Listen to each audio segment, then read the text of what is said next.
Welcome into the CHGO Blackhawks postgame podcast presented by DraftKings Sportsbook, America's top-rated sportsbook. Download the app and use promo code CHGO when you sign up. What's up? Good evening. I'm Jay Zawaski here with Mario Tirabassi. Greg Boysen is at the United Center and will join us on the show shortly. We appreciate you being here. If you're with us on YouTube, make sure you smash that like button and hit that subscribe button as well. And if you're listening to the podcast, we always appreciate that as well.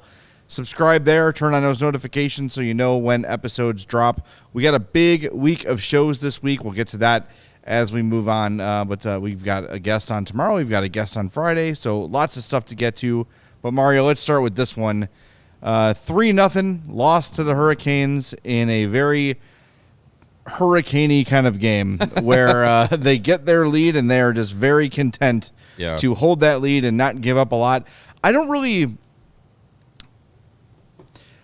The last couple games I was pissed after the game, especially the game against the Kings.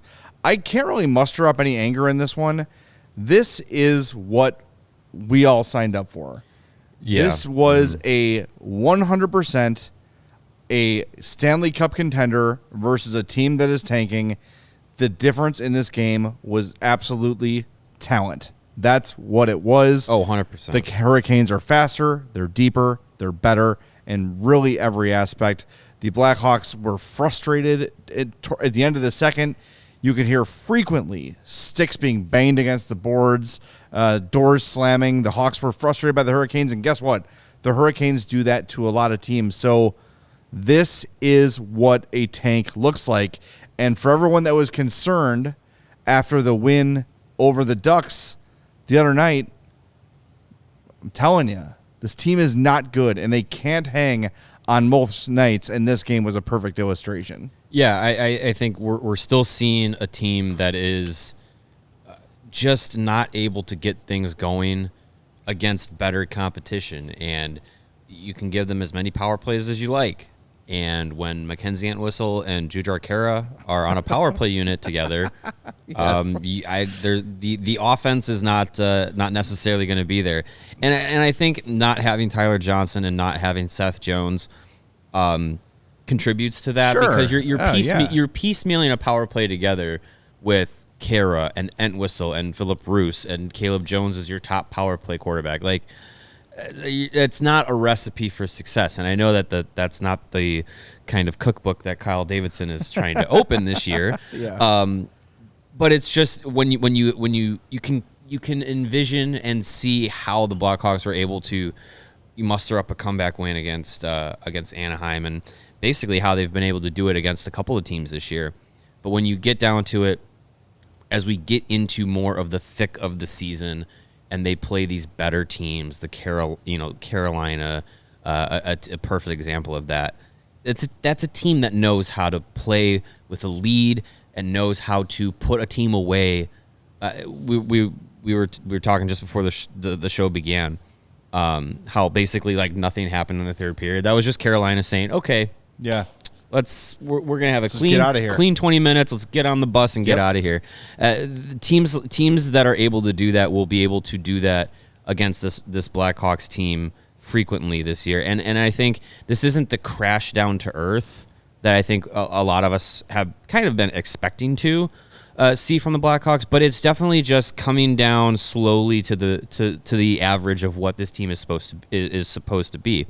Yeah. This was just a night where they couldn't get anything going offensively. Like, Jonathan Toews had a great game from the faceoff dot, and winning faceoffs is important because you want to start every play that you can with the puck. Yeah, but it comes down to what can you do then with the puck, and for the Blackhawks, it's just not there. There's just something just off. And I think most of it comes down to this is just the team that's on the ice. Yeah, that's it. And it's funny you mentioned Jujhar Khaira on the power play.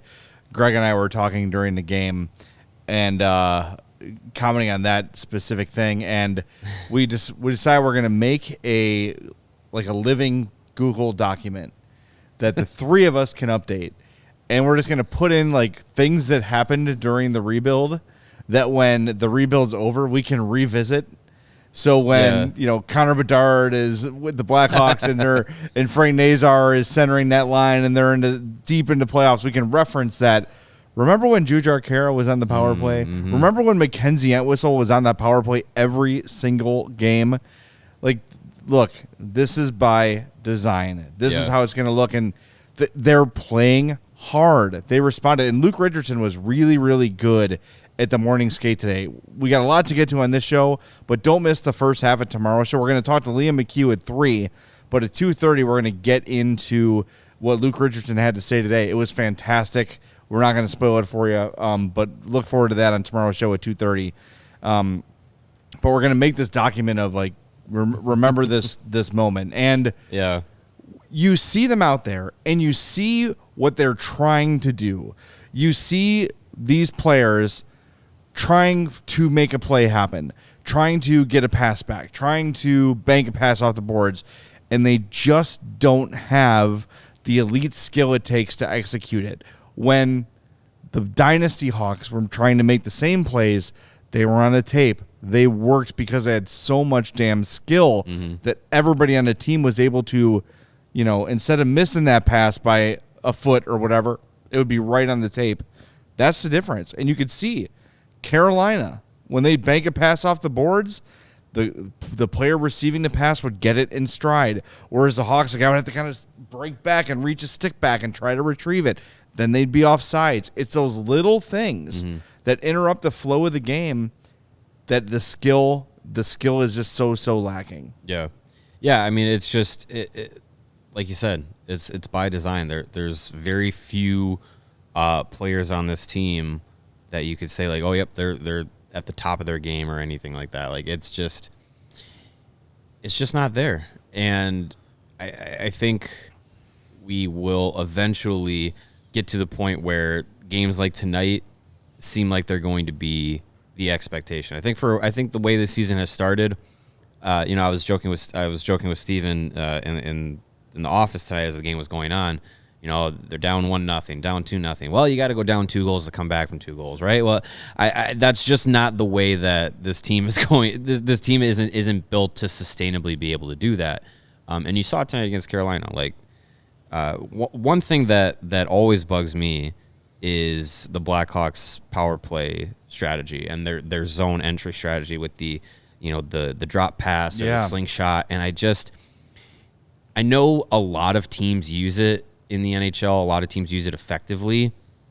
Since I've seen the Blackhawks use it as the primary way that they want to set up their power play, I cannot tell you how many times it has frustrated me to see a player cycle with the puck behind their net, get all the way to the center ice, and just with speed and just drop it back. And I'm just like, then the purpose is to drop it to someone who's entering with speed. You're already doing. You're already there, and you give the defensive team, the penalty killing team, extra time to then regroup because, this person's not coming up with the puck. I have time to get into a better position because now a second person is coming with the puck, and you just jam up the blue line. And Carolina is so good at defending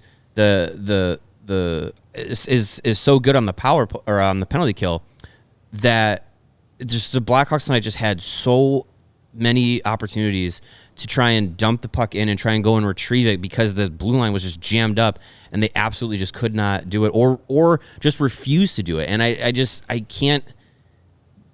get so frustrated at that because it just seems like the one thing that you need that they could try to like getting into the zone and setting up the power play. They work on, the power play setup, flipping Max Domi and Patrick Kane, putting Jonathan Toews in different positions. Like, that's all good. If you can't get into the zone and set up the power play, what's the point? Yeah, once they're set up, it's okay.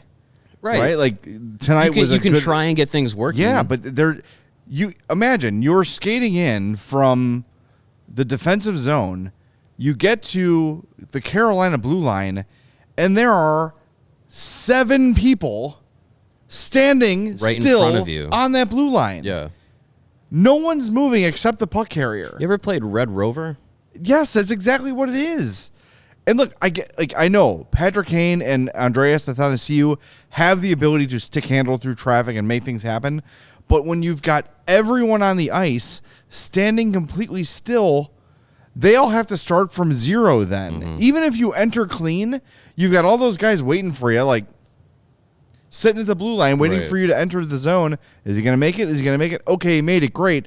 Now that player's in the zone by himself while the rest of them have to regroup and get into position. It doesn't make sense. And early in the season, preseason, they weren't doing that. No. They weren't using that slingshot power play. I don't know what all of a sudden has changed. All it does is it kills penalty power play time, right? Because it takes seconds. There was literally a part in this game where Caleb Jones had the puck at center ice, skated back behind the Hawks net just to bring it up and drop it off again. That kills 15 seconds of a 2-minute power play.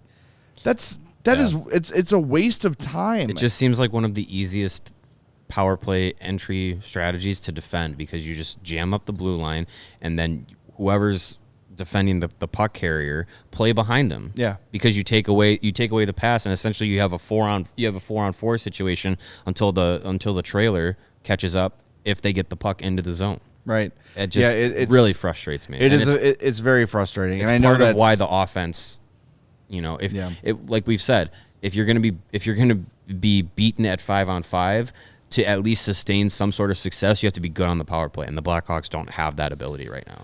Well, and another frustrating element of this game is when they had power play time, you still have players, namely Max Domi, who had 3 shots on goal in this game. Mm-hmm. He should have had 7 or 8. Yeah. He takes opportunities and passes on them. Dude, it's 3-0. Throw the puck at the net and see what happens. They're trying to tic-tac-toe, highlight reel, globetrotter all these goals. It's not going to work. You've got Mackenzie Entwistle and Jujhar Khaira on the power play. You're not going to be able to skate circles and give and go with people. Get the puck to the point, get traffic in front, get pucks on net. It's just not that complicated. Yeah. And when you do have a good look, take it. Take the shot. Maybe you get a rebound. Maybe you get a weird bounce. Stahl had he was in the high slot, had a shot. He's like, what the hell? Throw it through. Right. And it went in. It doesn't have to be that. It just is not that complicated. And I would think, like, when you put guys out there like Entwistle, like Khaira, if you put Lafferty out there, whoever, that group would sort of simplify things. Mm-hmm. And that sometimes can be the answer to getting the power play going again, is just do it. Just set up, get the puck on net, and get traffic in front. That's how power plays work. Yes, now and again, you're going to see a spectacular cross-ice pass like Kane and Panarin and Kane and DeBrincat used to do, fine. But the vast majority of power play goals in this league are shots from the point or from the slot through traffic. That's it. Yeah. It's how goals are scored in this league. And a lot of times this season, the reason the Blackhawks have been able to find success is by playing just simple. Right. And that's kind of been how we've been kind of praising Luke Richardson, is coming in and telling the Blackhawks, telling this team, like, play a simple game. You don't have to overthink. It's hockey. Like, north and south, pucks on net, get rebounds, get traffic in front of the goalie, and you can find success. It doesn't have to be a complicated game if you don't have the ability to play a complicated game. And I think the team can get sucked into these trends of trying to, stretches of hockey where they're trying to really just be the old Blackhawks of the early 2010s, where you could play that way because you had 5, 6, 7 elite players on the team that could play that way and carry everyone through. Jonathan Toews and Patrick Kane can't carry everybody through. Max Domi and Andreas Athanasiou, they're good players. They're not elite level players. They don't have the ability to continuously always play that way. So it's just it's just straying away from the simplicity that brought success early this season. Right. Those two guys, Domi and Athanasiou, on the dynasty teams are third liners. Yeah, maybe at best. Like that's where they belong. And you could see, I don't know if Patrick Kane is getting frustrated with them. I don't want to say like he's mad at them, but you can sense Kane's frustration that things are just not working out the way he's used to. He's always had that running mate, right? He's always had that guy. It was Toews. It was Panarin. It was DeBrincat. Even Dylan Strome, last year, they started to really find a chemistry. And, those things take time, of course, right? It takes time. Yeah. But you can see the frustration starting to mount for number 88, and you can't blame him because he's trying to do it all. And you see him on the power play.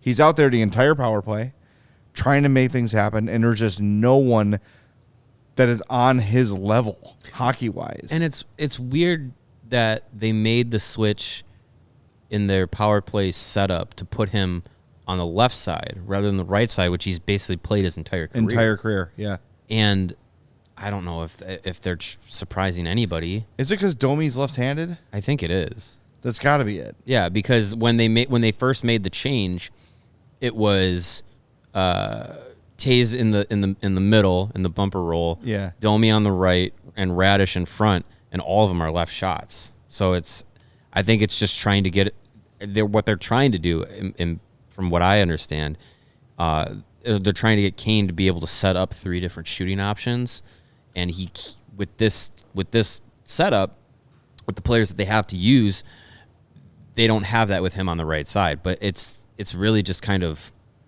trying to fit a guy who's been an all-star caliber player, a Hall of Fame caliber player, has been a power play monster his entire career, putting him in a completely different position with lesser talent.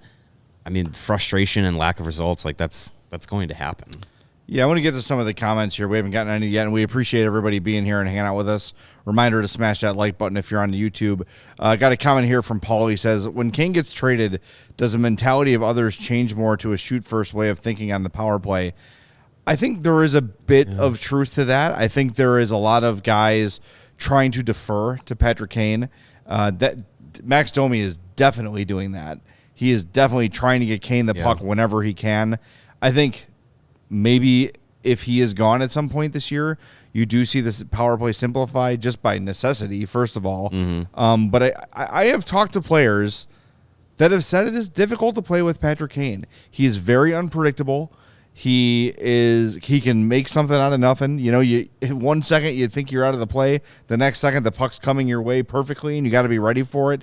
He can be tough to play with. Now, Alex DeBrincat and Artemi Panarin didn't seem to mind, right? He made those guys a ton of money, and if you got enough skill and enough time, you can figure it out. But he does make things a little more complicated on the ice. That said, there's no way in hell the Hawks power play is going to be better without Patrick Kane than it does with him, So I don't know. I do think it will look different. Yeah. To answer the question. Yeah, I think a lot can change with this team and the way that they play if you don't have a guy like Patrick Kane out there. And I don't want to say I hope for it, but you want to be able to see more players have a little bit more confident in themselves when they have opportunities to make a play themselves.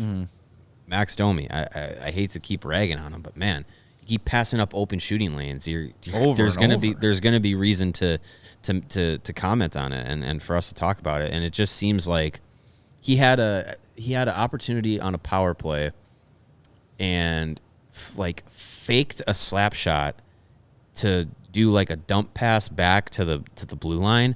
And it's he's 10 feet from the net, just dude, just rip it. Who cares about being fancy or trying to set up a different angle? You have the angle there. Shoot. I don't know. It just at some point the director and the Blackhawks have had to. Luke Richardson has had to do this for this team. Is already this season has been hey, we gotta just remember you have to shoot the puck to score. So. Get back to that simplicity. Yep, that's certainly a necessity. The Lebowski 5 says, I'm a sentimental, naive Blackhawks meatball. I'd like Kane and Toews to be here when the Hawks are a cup contender again. I think that's really unlikely. Even if they both re-sign, right? Let's say they each sign 3 more years. They're not going to be cup contenders in 3 years. I mean, if Bedard comes, maybe. Right, if a lot would have to go. If he is as expected, they'd also have to land a marquee free agent. Austin Matthews level free agent, which is not out of the realm of possibility.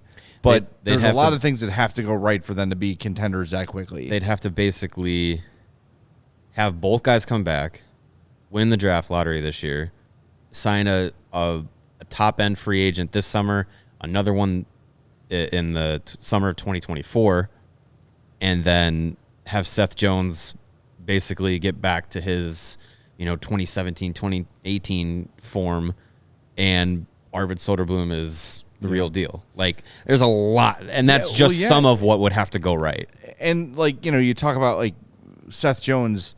Seth Jones will become a more effective player when he's not playing 25 minutes a night, doing everything. And maybe if Kevin Korchinski becomes a guy who looks like he's going to become, and they find a couple other defensemen to take that next step, right?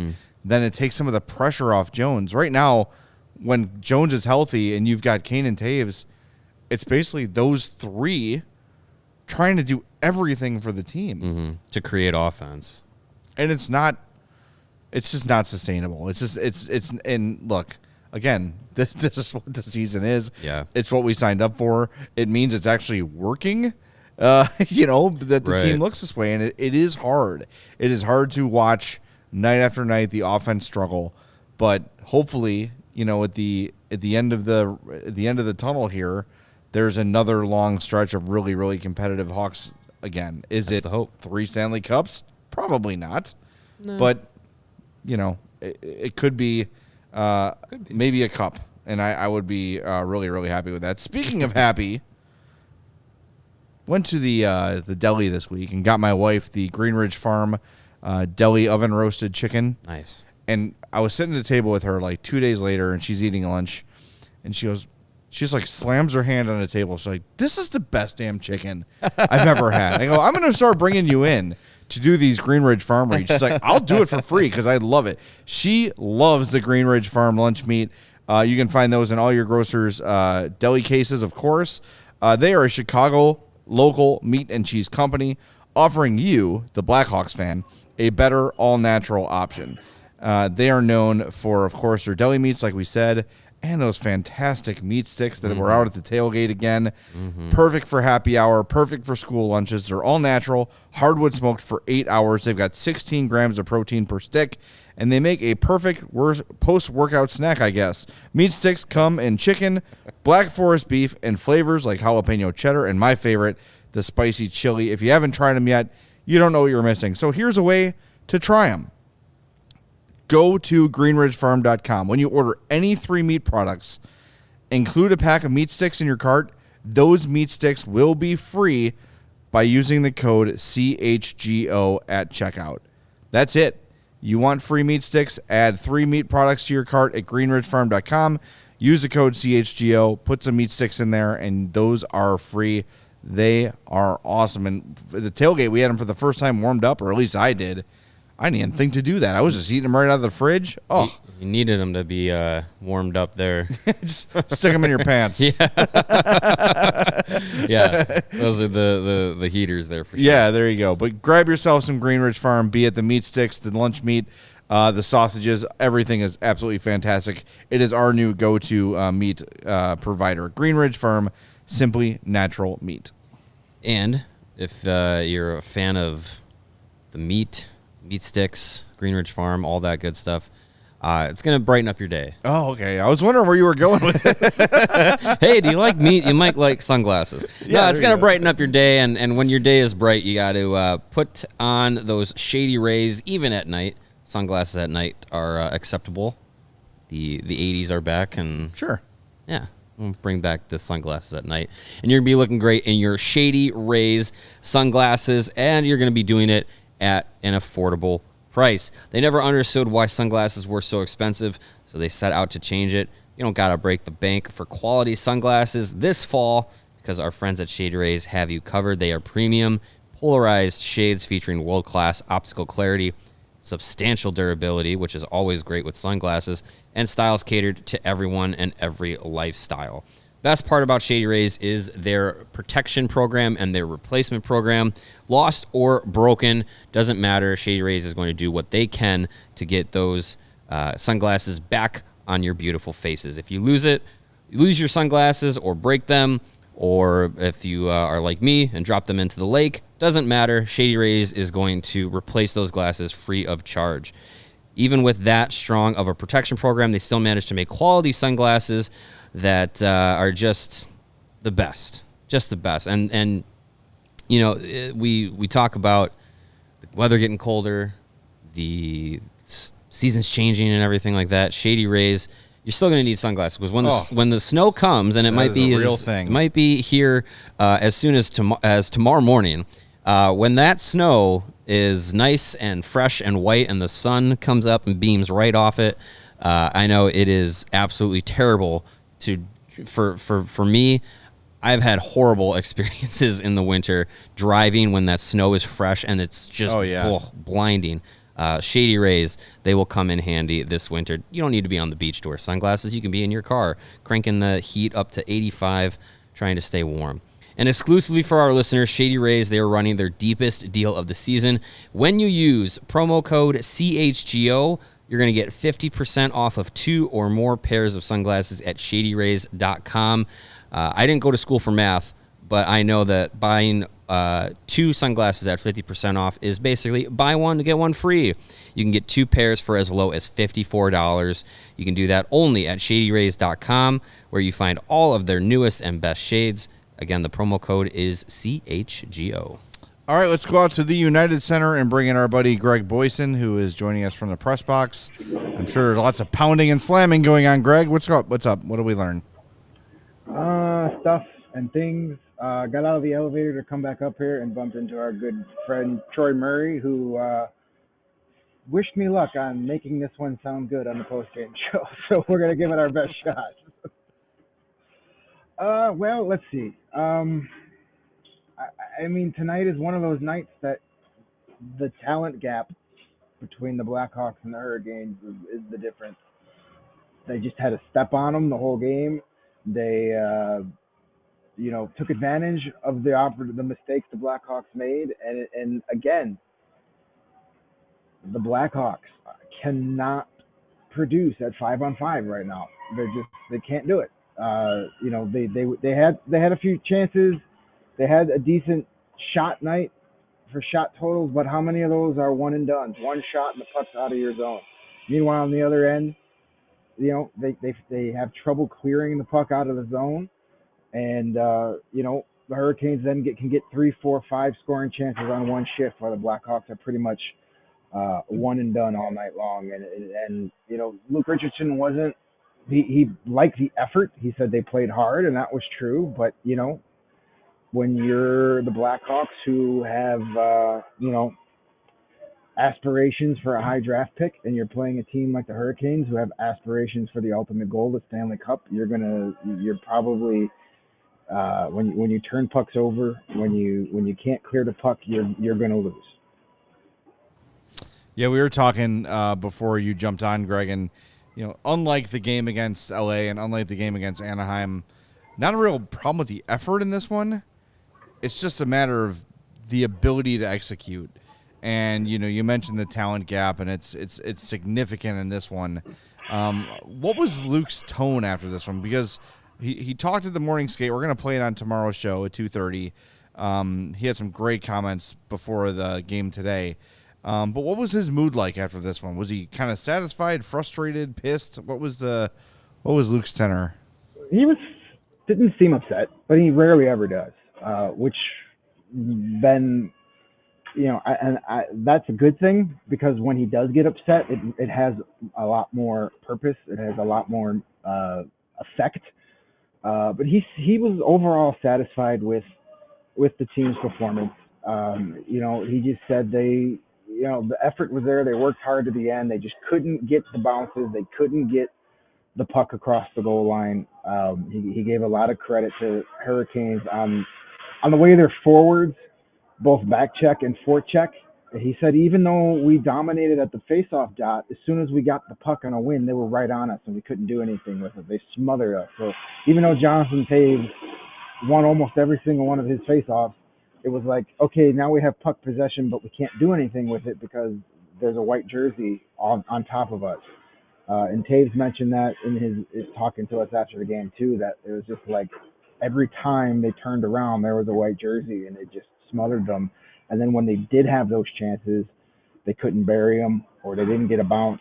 Richardson mentioned that the shot that Domi hit the post, and he said Patrick Kane was right there for the carom off the post. It just bounced right over his stick. He says, they were in the right spots.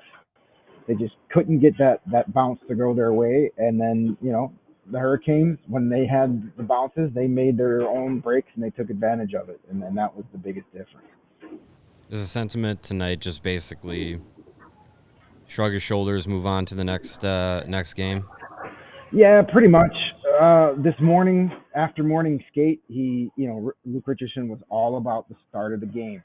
We've got it. He was upset still about the way the first period went down in Anaheim, and he said they have to play better to start. And he was okay with the first period, even though they were down 2-0. Again, 11 times this season, 11 of the 15 games, they've surrendered the first goal of the game. 7 of those 11 times they've gone down at least 2-0. You can't keep doing that. And he said that too. He says we have to figure out how to score first and early and get momentum on our side. We can't keep playing from behind, because as the season goes on, you're not going to be able to make those comebacks, especially against a team like Carolina.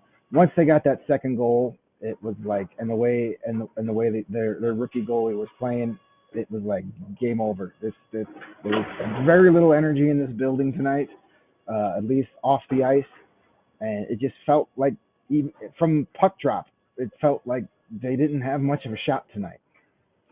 It's interesting you mentioned always playing from behind, and if the Hawks are going to start like picking up points and winning games realistically, the only way they're going to do it is by getting a lead and holding it, because they're not horrible defensively. Yes, there are some horrible defensive lapses. We haven't mentioned Caleb Jones's awful turnover today, another tough one for him. But overall, they're not like just getting housed defensively all the time, right? They're suppressing shots and all those sort of things. If they can get a lead, a 2-0 lead, they should be able to hold it for a while, you would think. But it's just they don't have the offense to constantly play catch-up in these games. You don't have Jared Tenorti scoring two. You can't rely on Jared Tenorti every night, damn it. It's just you can't. It's they just don't have the horses. And we're as we were at the game, Greg, Mario and I were joking on the show about Jujhar Khaira on the power play. That just shows you, oh my God, how little talent is on this team right now. Yeah, I mean, that second power play unit tonight was Jujhar Khaira, Mackenzie Entwistle, Philip Kurashev, Andreas Antoniciu, and Caleb Jones. Or was it Philip Roos? What difference does it make? That's not a power play unit that's not striking fear at anybody. And if that's your second power play unit and you can't score at 5-on-5, there's an issue. The Blackhawks have one goal from a forward in the last 4 games. One goal scored by a forward in the last 4 games. It's just impossible. That's why we were saying after that Anaheim game, for all the hand-wringing about, oh my God, we're going to get the 15th overall pick. Yeah, I think tonight you're probably not as worried as you were after Saturday's game.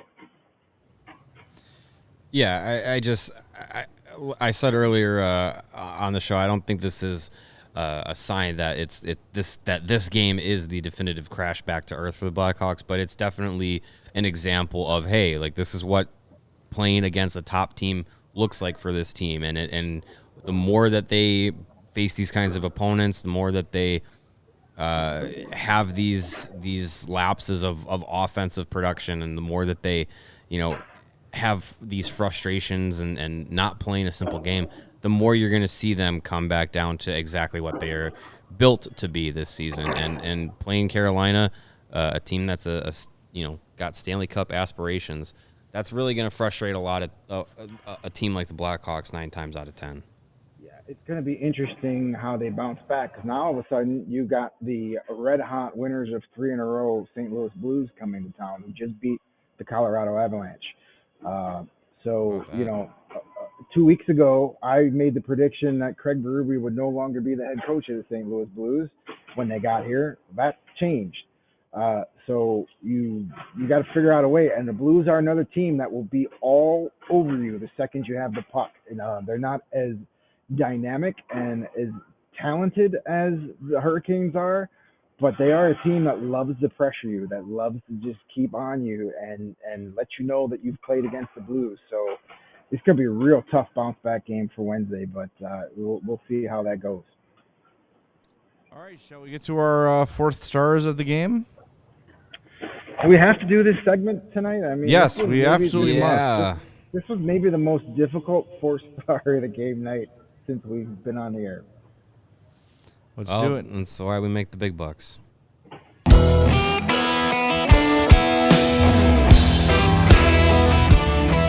All right, the 3 stars of the game. Number 3 for the Carolina Hurricanes, Brent Burns. He's good. He's a good hockey player. You may have missed that. Still pretty good. 24:01 of ice time, 2 assists, 2 shots on goal. Hey, a shot on goal. 2 more shot attempts and a giveaway. What a bum. This guy sucks. Number 2 star, Jordan Martinook, one of my favorite names in hockey. A goal and assist +2, 13:59 of ice time. 1 shot, so that's 100% shooting, my friends. Hey. Also credit with a hit, and he won 1 and lost 1 faceoff. That's good for 50%. And the number 1 star, no surprise, your friend and mine, Pyotr Kochekov. It was just like Joey's. He had to practice the name. He was really good. He stopped all 27 Blackhawks shots. So there's your 3 stars. I'm going to give my 4th star to Peter Mrazek, who was pretty good again. You know, he's actually been decent for the Hawks this year, all things considered. None of the goals against him I really thought were his fault. No. Just kind of, they were what they were. He kept the Hawks in the game. Made a really nice glove save. I think that was on Stahl early in the game. Or no, it was Svechnikov. Mm-hmm. He made a nice glove save on early in the game. He's just been solid, keeping the Hawks in games, so he gets my 4th star. I am going to go with defenseman Philip Bruce. He set a new career high for ice time tonight with 19:26. That's something. Over a minute longer than the longest ice time he's had so far this season. Second most ice time among all Blackhawks defensemen. Only everybody's favorite defenseman, Caleb Jones, had more time on ice than Philip Bruce. A couple shots on goal, a takeaway. You know, he's a guy that we've seen up and down, his play. He's first-year player here in North America, but he had a solid game tonight. Obviously, the coaching staff agreed by giving him, over almost 19 and a half minutes of ice time tonight. So the pickings were slim tonight. So a young defenseman setting a career high in ice time, got to go with Philip Bruce. Sure. That's the game breaker. I think he's been looking better, too. Since he left the lineup for a while, came back. He's got that. Remember, we were watching him in the preseason and during camp, and we kind of noted how calm he looks. He just looks poised, like he's an older rookie. He's starting to look that way a little bit. In the last couple of games, he's shown a little bit of red ass a few times, which shows me he's kind of starting to get comfortable a little bit. So I think he's been decent. So good for him. Yeah. He's definitely starting to find his footing. My 4th star of the night is going to go to Philip Kurashev. Since he moved up to the top line, I think he's been able to find a little bit of confidence in his game. He was around the puck a lot tonight. Had a few opportunities with Patrick Kane to try and set up some good scoring chances. I think he's one of those guys that he's not going to be in your top 6 when this team is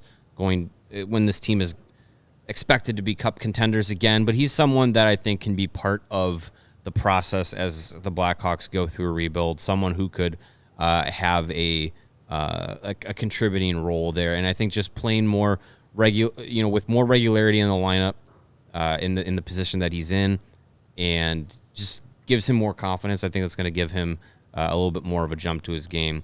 And I think he had a pretty decent effort tonight where, he was doing what he could to try and generate some offense.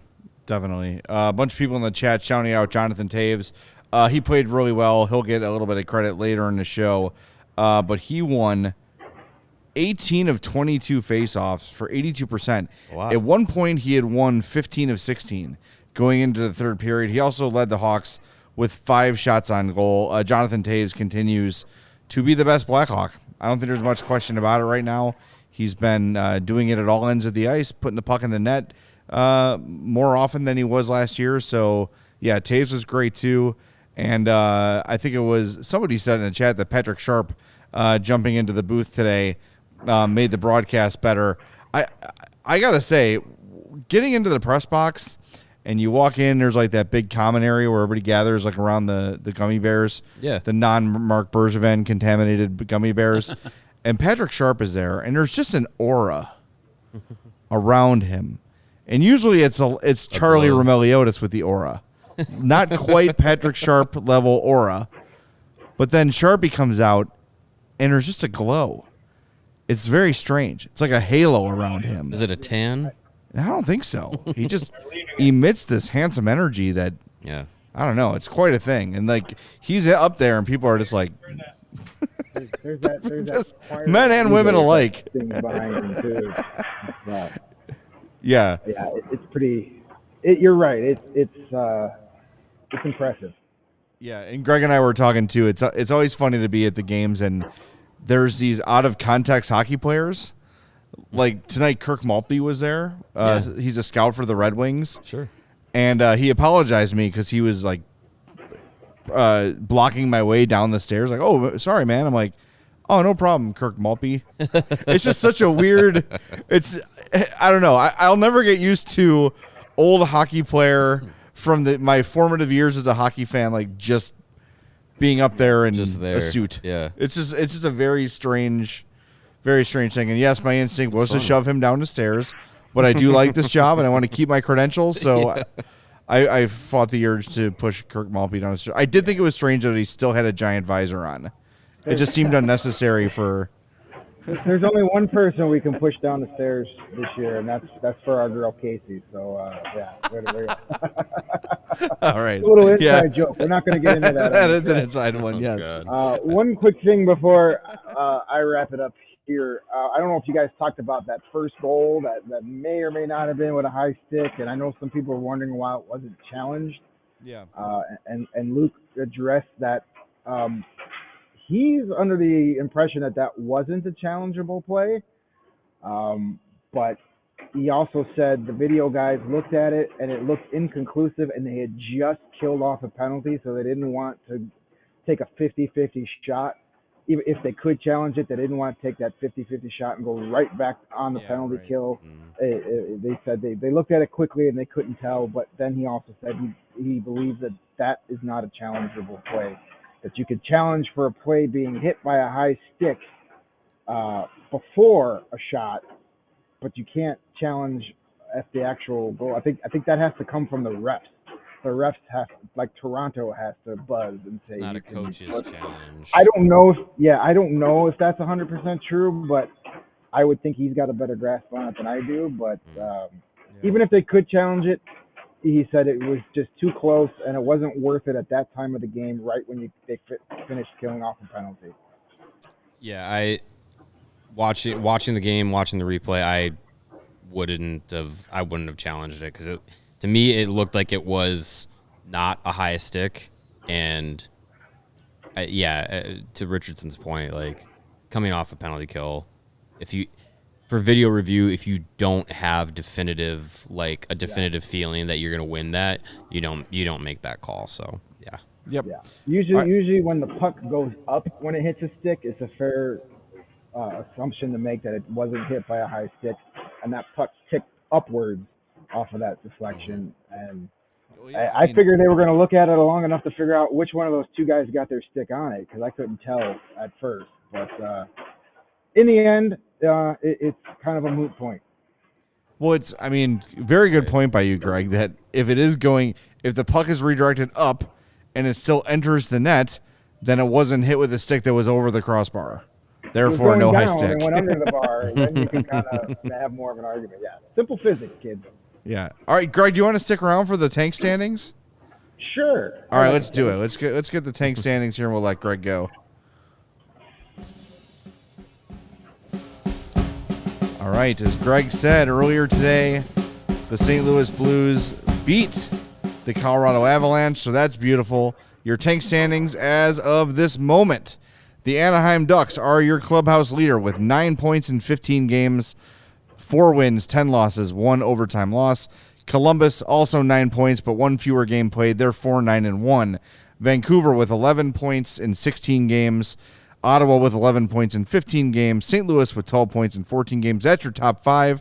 The Blackhawks come in at 11th overall with 15 points in 15 games. Will not relinquish that 82-point pace that they've been on for about a week now. So the Hawks currently at 11 in the tank standings. And I think it's safe to say heading down because the Blues are on the way up as we kind of predicted they would be. They're way too good to suck that badly for that long. So, they're going to be moving down. So we'll see. Thanks, Greg. Hey. Grab me one of them brownies before you go. Oh, those are long gone. Damn it. All right. You didn't put 2 or 3 in your bag before you left? That's a Zawaski move. That's the veteran move right I didn't say that. Maybe I like even numbers. You ever think of that? All right, buddy. Drive safe. We'll see you tomorrow at 2:30. All right. Thanks, boys. Hey, Greg. All right, that's Greg Boysen live from the UC. Make sure you're following him on Twitter at Greg Boysen for all sorts of great hockey insights and funny stuff. Greg's a funny dude. Love that guy. Okay, tomorrow's show. We're not wrapping up yet, but tomorrow's show, 2:30 start time. TNT's Liam McHugh is going to join us at 3 o'clock. That's because the Hawks and Blues play Wednesday on TNT. Liam, we had him on in the offseason. He was fantastic. Can't wait to talk to him. Friday, we're not at liberty to tell you who our special guest will be, but we will have a very, very special guest Friday at 11 a.m. So set a reminder. We're going to be on at a special time on Friday. It's a show you are not going to want to miss. And one more thing I want to promote. I wrote my Blackhawks beat piece this week for allchgo.com. We had a really great chat with Ryder Ralston after the Notre Dame game on Friday. He spoke very highly of the Blackhawks development staff. So I'm going to share that interview with you. And then today, on the heels of Ryder Ralston's comments, I was able to talk to player development coach Eric Condra, who gave a little bit of context to how the Blackhawks treat their prospects, how they communicate, those sort of things. It's typically behind the paywall at allchgo.com. Tomorrow's will be unlocked, so check it out. It's going to be something you're going to want to read about someone who's kind of in the mid-tier of Blackhawks prospects and his experience so far with the Blackhawks. And remember, Ryder Ralston is a draft pick of the Avalanche, so he has a good comparison to draw. We want to thank the Lebowski 5 for the $20 super chat. That's a costly typo for you, pal. I know you meant $2. Well, we're going to take your money and run with it. He says, when the Hawks built their dynasty foundation from 02 to 07, was there a unified focus effort like this current plan, or did it just kind of unfold and happen that way because that was a culmination of 3 GM's plans? No, there was not a plan. There was very rarely a plan in the Bill Wirtz era. It was, how can we try to sell some tickets but not be too good? Those sort of things. Duncan Keith was a second-round pick that worked out great. Brent Seabrook worked out great. The Patrick Sharp trade, which at the time was just sort of thought of like a swap of minor leaguers, worked out. Mm-hmm. Obviously, they were bad enough to land Kane and Toews in back-to-back drafts. Took them some ping pong ball luck to get Patrick Kane, but it worked out. Yes, and then Marian Hossa was the final piece as the free agent signing entering the 2010 season, but they already had Keith and Seabrook were already playing for the Hawks when they drafted Kane and Toews. They also had drafted Tuomo Ruutu, who battled injuries and then turned into Andrew Ladd in a trade there. Ladd was an important part of things. Chris Versteeg was a trade too the first time. So yeah, some savvy moves. Bufflin was a late round draft. That turned out. They had a lot of things just kind of pan out for them really, really well. So that's it. Draft well, and it wasn't a concerted effort though, because usually a team that runs through 3 GMs in a short amount of time, right? That is not a plan. That is the plan didn't work with you. Next guy up. Yeah, definitely. I got a little bit more of the show to go here. Want to remind everybody that the ComEd Energy Efficiency Program is committed to helping families and businesses in the communities they serve save money and energy. ComEd offers free facility assessments that can help find energy-saving opportunities, whether it's lighting, HVAC systems, commercial kitchen equipment, or industrial processes. An authorized engineer will work with you to develop a detailed assessment plan specific to your goals and needs. These can be done in person or virtually and last approximately 2 hours. Within 3 to 4 weeks, customers will receive a report detailing energy efficiency projects that they can start working on immediately. Each recommendation will include estimated energy savings, project costs, potential incentives, and simple payback. Don't wait. Get started saving money and energy today. For energy saving tips and to schedule your free facility assessment, go to comed.com/poweringbiz. That's comed.com/poweringbiz. And if you're ready to sign up for a facility assessment, give them a call at 855-433-2700 during normal business hours to speak with a ComEd Energy Efficiency Program rep. Email businessee@comed.com or request an assessment online on their website at comed.com/facility assessment.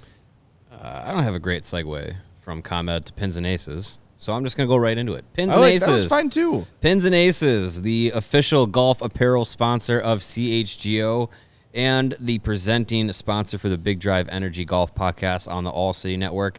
They are great partners with us here at CHGO. They make great golf apparel for all of you golfers out there. And if you want to look your best out on the course and get all of the compliments while you're shooting 110, get yourself some Pins and Aces gear. You're going to be looking great. They are a family-owned golf and apparel business, so you got to love that. They make amazing polos, hats, golf bags, and the fan favorite beer sleeve, the innovative product that allows you to store up to 7 of your favorite beers right there inside your bag and keep them cold the entire round. You might not need that now in November, but if you're making some golf trips out to Florida or Arizona, that'll be definitely needed out there to stay cool, stay hydrated. So check out pinsandaces.com. When you do, use the promo code CHGO, and when you do that, you're going to get 15% off of your first order and get free shipping. Again, that's pinsandaces.com, promo code CHGO. Got a comment in the chat here from Sam, and he says there was only one GM that did the work. Give Dale Talon all the credit. That is absolutely false. Mike Smith, Dale Talon's predecessor, drafted Duncan Keith, James Wisniewski, Adam Burish, Brent Seabrook, Corey Crawford, and Dustin Byfuglien. Some important names on that So, list. no, it was not all Dale Talon. It was absolutely not all Dale Talon. So, untrue. That is a misconception. Dale Talon had a big part of it, namely Kane and Toews, which were probably the easier ones to pick than the other guys I named. Yeah. But, yeah, it was not a one-man show. And, look, he who shall not be named also deserves some credit for maintaining things when Talon left, because I don't think he lost his mind until he signed that Brent Seabrook extension. I think that's really when he who shall not be named hit the tank. Before then, he wasn't perfect, but pretty good job at keeping that team competitive despite all the players they lost over the years. Some of them due to mismanagement. That is true. Right. But did a nice job of keeping the Hawks competitive for a long time. So I think he does deserve some credit when you look at the Blackhawks history books, but I know people don't like him because he didn't play. Various reasons. And he's kind of weird, but whatever. All right, let's do it. It is time for the DraftKings King of the Game. And if you were with us in the last segment, you probably guessed who it's going to be. That's right. It's the captain, Jonathan Toews, making a lovely Toews face on the graphic today. Perfect. 5 shots on goal, a shot blocked, 82% from the faceoff dot, almost 20 minutes on the ice for the Hawks. Just has really, really, really been great. And I'll say it like, I'll point the thumb at myself. I had big concerns watching him play in the preseason. I thought Jonathan Toews was cooked. I thought he was done. He has proven me wrong, and he's been awesome, and I'm so happy to see it because, personally, I don't want my last memories of Jonathan Toews to be a guy who was a shadow of himself. It's great to see him bouncing back. And hockey fans, it is finally time to hit the ice again. And thanks to DraftKings Sportsbook, an official sports betting partner of the NHL, you're in for the season of a lifetime. If you're a new customer, you can bet $5 on any team and get $200 in free bets if they win.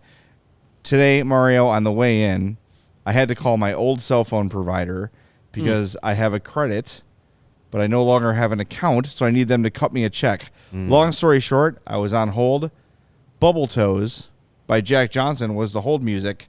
So I said, what the hell? I'm going to put $5 down on Jack Johnson to score at plus 1,800 tonight. I thought it was the universe sending me a message.